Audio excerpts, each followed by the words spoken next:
Students ഇന്ന് +1 2023 വന്ന ഒരു ക്വസ്റ്റ്യനാണ്. Construct A pie chart. ഒരു പൈ ചാർട്ട് കൺസ്ട്രക്ട് ചെയ്യാൻ ഇതിനു മുമ്പ് ഞാൻ പൈ ചാർട്ടിൻ്റെ ഒരു ക്വസ്റ്റ്യൻ ചെയ്തിട്ടിട്ടുണ്ട്. അത് ഒന്ന് ചെയ്ത് നോക്കണം. ഇത് നോക്കി മനസ്സിലാക്കുക. Construct A pie chart. അപ്പം നമുക്കിങ്ങനെ എക്സ്പെൻഡിച്ചർ എന്നൊരു ഐറ്റം, അതുപോലെ തന്നെ പെർസെൻറ്റേജ് എന്ന് വേറൊരു ഐറ്റം നമുക്ക് തന്നിരിക്കും. അപ്പോൾ ഇത് വെച്ച് നമ്മൾ ഡിഗ്രി മെഷർമെൻറ്റ് ചെയ്യണം. അപ്പോൾ ഇത് ആദ്യം ഈ ക്വസ്റ്റ്യൻ നമ്മുടെ ആൻസർ ഷീറ്റിലേക്ക് എടുത്തെഴുതുക. Pie chart.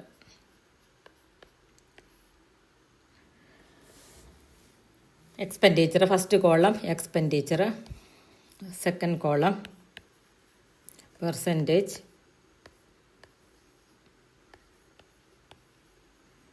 തേർഡ് കോളം നമ്മൾ കണ്ടുപിടിക്കേണ്ടതാണ് ഡിഗ്രി അളവ് നമ്മൾ കണ്ടുപിടിക്കണം.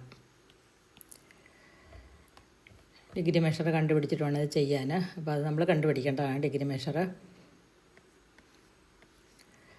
ഇനി എക്സ്പെൻഡിച്ചർ നമുക്ക് ക്വസ്റ്റിനിൽ തന്നിരിക്കും. ആ തന്നിരിക്കുന്ന എക്സ്പെൻഡിച്ചർ ഓരോന്നായിട്ട് 1 by 1 ആയിട്ട് എഴുതണം. എക്സ്പെൻഡിച്ചർ ഇവിടെ ലേബർ ചാർജസ്,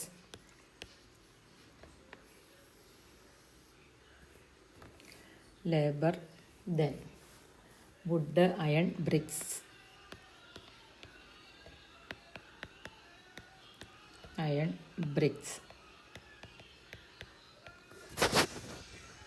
സിമെൻറ്റ്, സൂപ്പർവിഷൻ.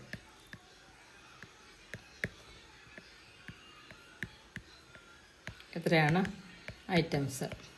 ഇനി ഇതിൻ്റെ ഓരോന്നിൻ്റെയും പെർസെൻറ്റേജ് 60, 15, then 5, 12, 4, 4.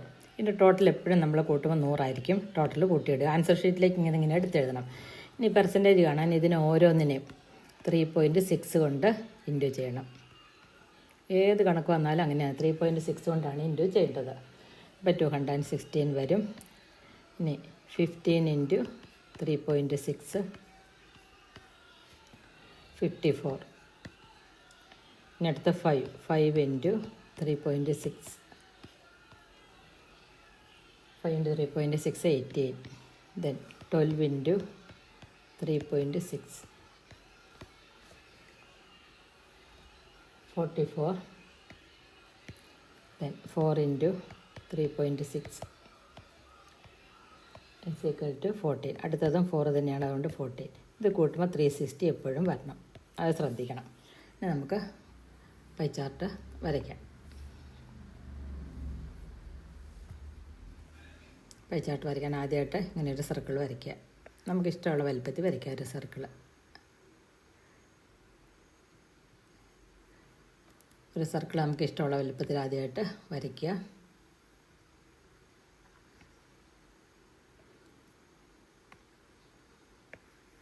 അങ്ങനെ ഒരു സർക്കിൾ വരയ്ക്കുക. ഇനി അതിൻ്റെ മിഡിൽ കണ്ടുപിടിക്കുക. അതായത് നമ്മൾ കോമ്പസ് കൊണ്ട് വരയ്ക്കാൻ നമുക്ക് അതിൻ്റെ മിഡിൽ കിട്ടുമല്ലോ. അതപ്പോൾ അതിൻ്റെ മിഡിൽ എത്രയാണെന്ന് വെച്ചാൽ ആ മിഡിൽ പോർഷൻ അടയാളപ്പെടുത്തുക. മിഡിൽ പോർഷൻ ഏകദേശം ഈ ഭാഗത്തായിട്ട് വരും. മിഡിൽ പോർഷൻ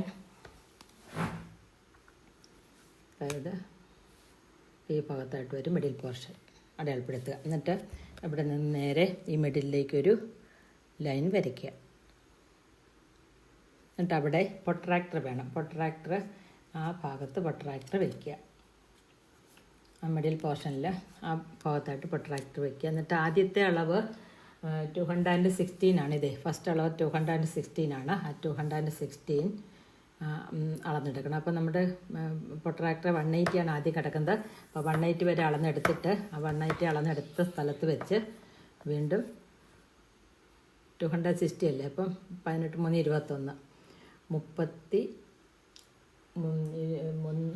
3 21 അപ്പം 330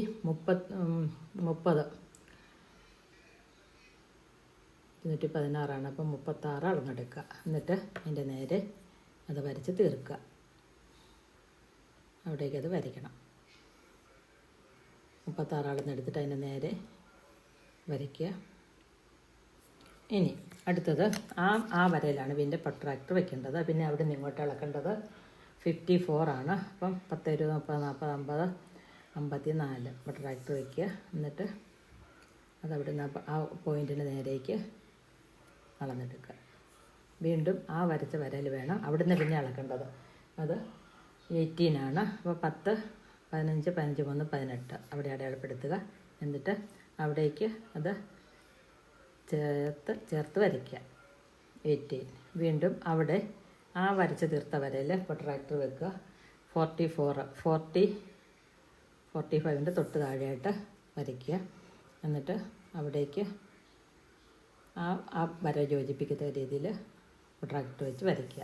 ഇനി അവസാനം 2 14 അപ്പം 10, 14 ആ പോയിൻ്റ് അടയാളപ്പെടുത്തുക. ബാക്കി ലാസ്റ്റ് കിടക്കുന്ന 14 വരും, കൃത്യമായിട്ട് വരും. അവിടേക്ക് അത് 14 അടയാളപ്പെടുത്തുക. അപ്പോൾ ഇങ്ങനെയാണ് പൈ ചാർട്ട് വരയ്ക്കേണ്ടത്. അപ്പോൾ ആദ്യത്തേത് ഏതാണ്? ആദ്യത്തേത് ലേബർ. അപ്പോൾ ലേബർ ചാർജസ് ഇതിൻ്റെ അകത്ത് എഴുതി കൊടുത്താൽ മതി, ലേബർ ചാർജസ്. ഇനി രണ്ടാമത്തേത് വുഡാണ്. അപ്പോൾ അത് വുഡെന്ന് അളന്ന് വയ്ക്കുക. മൂന്നാമത്തെ അയണാണ്. അപ്പോൾ അവിടെ അയൺ എന്ന് എഴുതി കൊടുക്കുക, അയൺ. ഇനി അടുത്ത ബ്രിക്സ് ആണ്. ഇത് ബ്രിക്സ് എന്ന് എഴുതുക, ബ്രിക്സ്. ബാക്കിയുള്ളത് കൃത്യമായിട്ട് 2ആയിട്ട് ഡിവൈഡ് ചെയ്തെടുത്താൽ മതി.